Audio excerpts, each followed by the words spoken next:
निर्वाण दिवस पर उनको श्रद्धा सुमन अर्पित करता हूँ।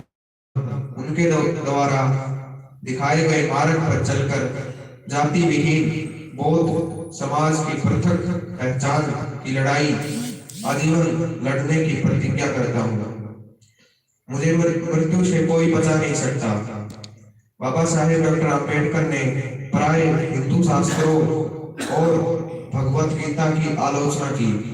1950 में मद्रास में वह गीता पर बोले, यह अनुत्तरदायी पुस्तक है जो नैतिकता के प्रति बुरी बातों के साथ समझौता करती है। यह एक राजनीतिक पुस्तक है जो केंद्रीय शक्ति ब्राह्मणों के हाथों में रखती है। सामान्यतः उनके भाषण ब्राह्मणों को चिढ़ाते थे। उन्हें कई बार धमकियां भरे पत्र मिले, कई ठहरा हुआ था।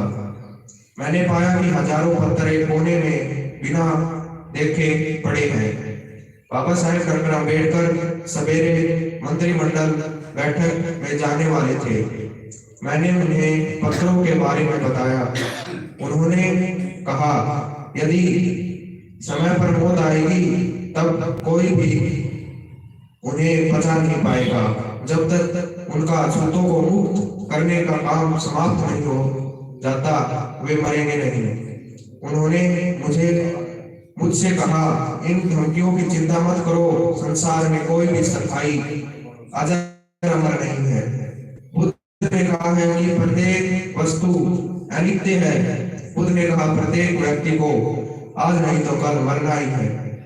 वे कभी चिंतित तथा परेशान नहीं हुए, वरन अपने पवित्र कार्य को महान विश्वास, सहनशीलता तथा धैर्य के साथ कार्य करते रहे।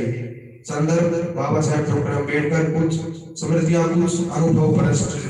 लेखक शंकरानंद शास्त्री।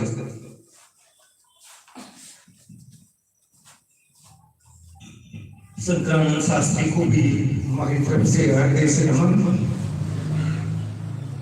बाबा साहब का जो संस्मरण उन्होंने साझा किया, बाबा साहब के साथ का सानिध्य मिला, वो जो है क्या कहेंगे, वो धन्य हुई शंकरानंद शास्त्री जिनको बाबा साहब का सानिध्य मिला। तो बाबा साहब के जो संस्मरण थे वो साझा किए हैं और ये संस्मरण दिए हमें डॉक्टर महावीर बौद्ध को, उनको भी हमारा हृदय से नमन। डॉक्टर महावीर बौद्ध जी ने ये शंकरानंद शास्त्री की जो स्मृतियां हैं, बाबा साहब की जो स्मृतियां हैं, ये यहाँ पे भेजी और उन्होंने हमसे आग्रह भी किया कि बिहार में शंकरानंद शास्त्री की ये पढ़ी जाए। तो शंकरानंद शास्त्री जी ने बताया कि बाबा साहब ने कहा कि मैं मौत से नहीं डरता, एक न एक दिन मौत तो अवश्य आनी है। ये बुद्ध का सिद्धांत है। बुद्ध ने कहा कि एक न एक दिन हर एक किसी को मरना ही है। इस पर एक प्रसंग याद आ गया मुझे, इस अद्भुत इस प्रसंग के साथ। बाबा साहब 3 दिसंबर को या 4 दिसंबर को उनके सेवक रामचंद्र से मिल जाते हैं, जो बीमार थे, काफी बीमारी से परेशान थे। और बाबा साहब अपने द्वारपाल रामचंद्र से मिलने जाते हैं। तो ये 4 दिसंबर की घटना है। 5 दिसंबर की रात को और 6 दिसंबर की सुबह बाबा साहब महापरिनिर्वाण को प्राप्त कर गए थे। ये एग्जैक्ट पता नहीं किस टाइम बाबा साहब का महापरिनिर्वाण हुआ, क्योंकि वो अकेले थे, माई साहब के कमरे में थी। तो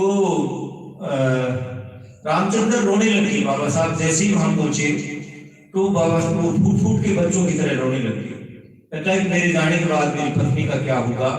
और तो कहता है कितने तुम वैसे हो। अरे रामचंद्र, एक दिन तो मुझे भी जाना है।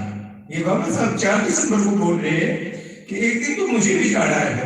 और 5 दिसंबर की रात को ही बाबा साहब हमसे अगले दिन या शायद एक दिन बाद, एग्जैक्ट मुझे भी ध्यान नहीं आ रहा, तो उन्होंने उस टाइम द्वारपाल से मिलने गए। दुनिया के महानतम मनुष्य अपने द्वारपाल से मिलने गए और मिलने ही नहीं गए, अभी तो उन्होंने डॉक्टर से बात करके या वो दवाइयां मंगवाई बाबा साहब ने, और वो दवाइयां दी और उसको धैर्य बताते हुए कहा कि रामचंद्र, कोई भी अमर नहीं है और आप इसकी चिंता ना करें, एक दिन तो मुझे भी जाना है। और बाबा साहब चले गए। तो ऐसे थे हमारे महा